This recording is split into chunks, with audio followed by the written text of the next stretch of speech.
Station, this is Houston. Are you ready for the event? Houston, this is Station. We are ready for the event.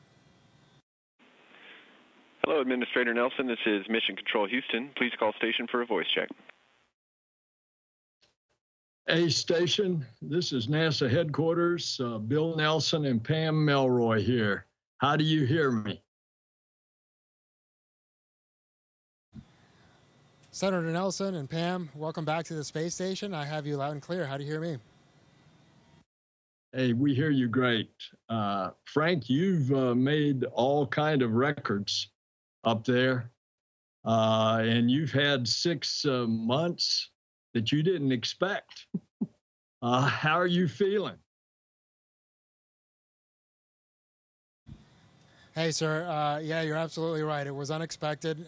In some ways, it's been an incredible challenge, but in other ways, it's been an incredible blessing. And so, you know, I count myself lucky and honored to be able to represent the agency and our country. And yeah, looking forward to getting to 365 finally. I think that'll be a really good milestone for our nation to achieve.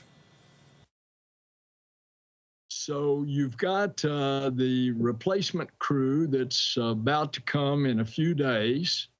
Then you all will be going home. Will you get to see your family when you land in Kazakhstan, or will they be reuniting with you back in Houston? Yes, sir. Well, I'll get to see my CB family in Kazakhstan, but unfortunately, I won't get to see my wife and kids until I get back to Houston. But it'll be good to see some familiar faces in Kazakhstan for sure. Pam? Yeah, speaking of your wife and kids, they've been on my mind so much this last year. I can't even imagine. When you launched, you thought you were going to be up for about 6 months or less. And now it's extended, and I know they've been tremendously supportive of you. I just want to ask, I hope there's nothing critical that you planned on being home for that you've missed. How have you been able to support your family from space? Hey, Pam. Well, first of all, thank you so much for thinking of us. And yeah, you know, there were some actual, I mean, this was a big year for us. We had our oldest finish off her plebe year at the Naval Academy, and then our our son headed off to West Point. And so, yeah, just big challenges as they apply for and start off their college and young adult careers.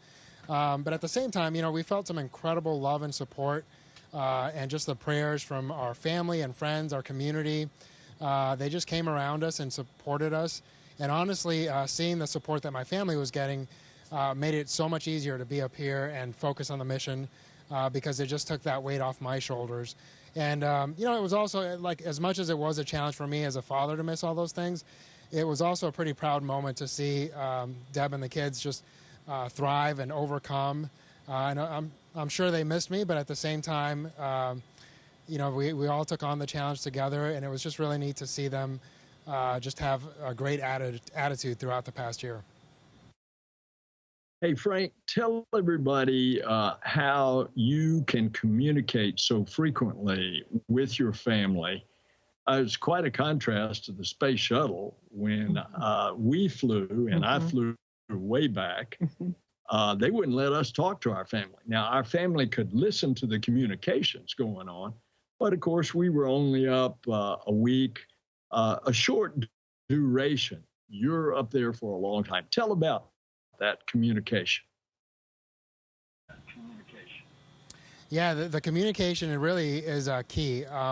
So when we first got up here, we had the voice over internet protocol telephone calls that we could pretty much make a phone call anytime we weren't working and we had KU availability.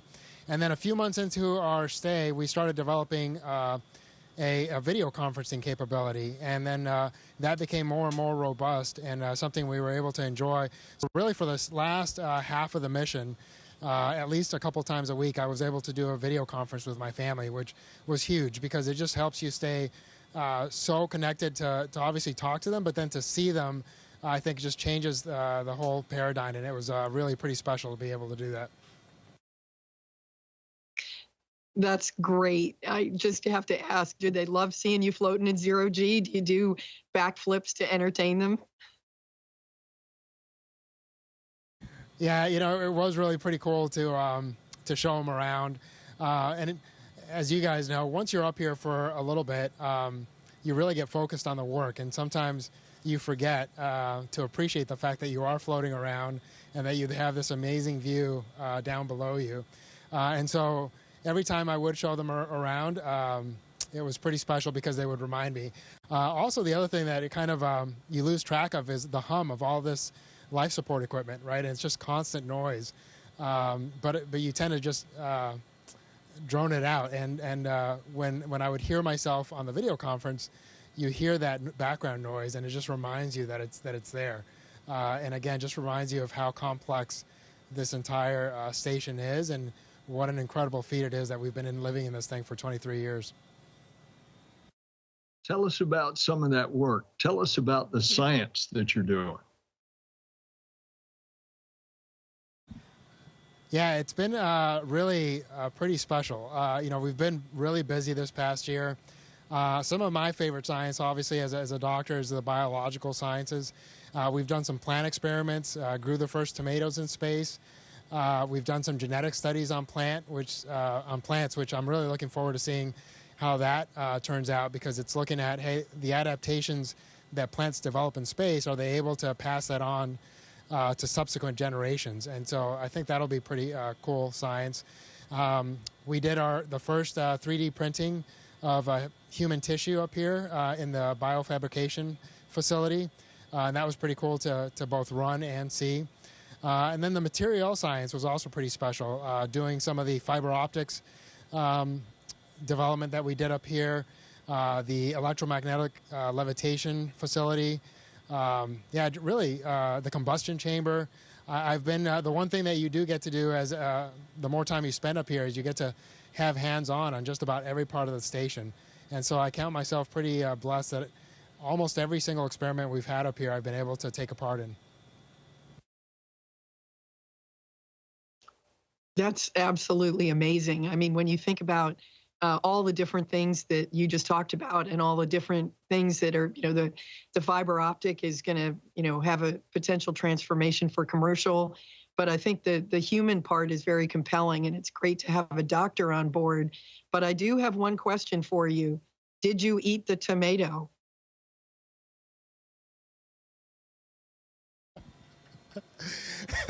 That's hilarious. I don't know who put you up for that, but I did not eat the tomato, and I wish I had at this point, because I think everybody thinks I did.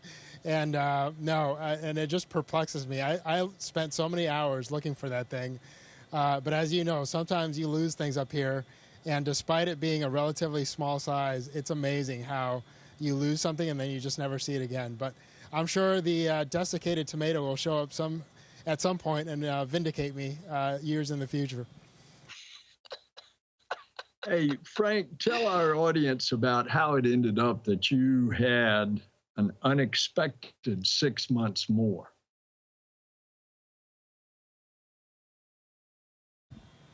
And sir, I'm so sorry. Can you repeat that question, please? Yeah. You ended up staying 6 months more in space on board the station than was originally planned. Let everybody know what happened.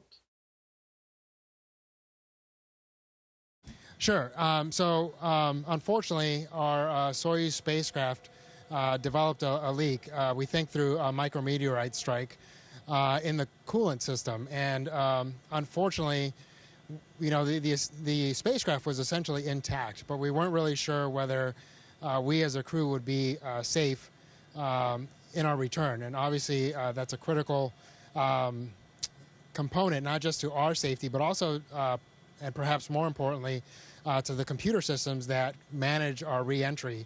And so because of that, both NASA and Roscosmos came together. And again, as much as it was a challenge to stay an extra 6 months, I'm so grateful that the agency was able to say, hey, you know what, the safe thing to do would be to fly up a new spacecraft and have them wait and ensure a more safe return. And so, again, I count it as an incredible blessing that we have the capability to do that, and that all parties involved were willing to do that. And so because they flew up the new spacecraft, we had to essentially backfill the mission that crew would have been filling, because they had to fly that spacecraft up empty, because we all have to have a safety vessel essentially to be able to go home in case of an emergency. And so they couldn't fly up both a replacement crew and our ability to have that safety ship. And so again, it's been a challenge, but I am looking forward to a return in a more safe and more secure spacecraft here in a couple of weeks. You know, you not only have set that record, but it is also timely because it's Hispanic Heritage Month. And you, as a Hispanic American, symbolize the diversity of the wonderful, rich fabric of America. Give us a message on this month's celebration. Yes, sir. Well, it is very special timing. And actually, I came up last year in the same month of September. And so it's been a unique sandwiching of my time up here. And it's really an honor to represent both our country and my Latino community. And I love the fact that America is becoming more diverse. And I think because of that diversity, we bring different ways of thinking, different backgrounds. And really what that gives us is more unique perspectives on problem solving, right? And as we face bigger and more complex problems in the future, especially as we take on the challenge of human spaceflight deeper into our solar system, I think those unique perspectives are going to provide amazing and different points of view that will help us solve problems in ways that we can't even imagine right now.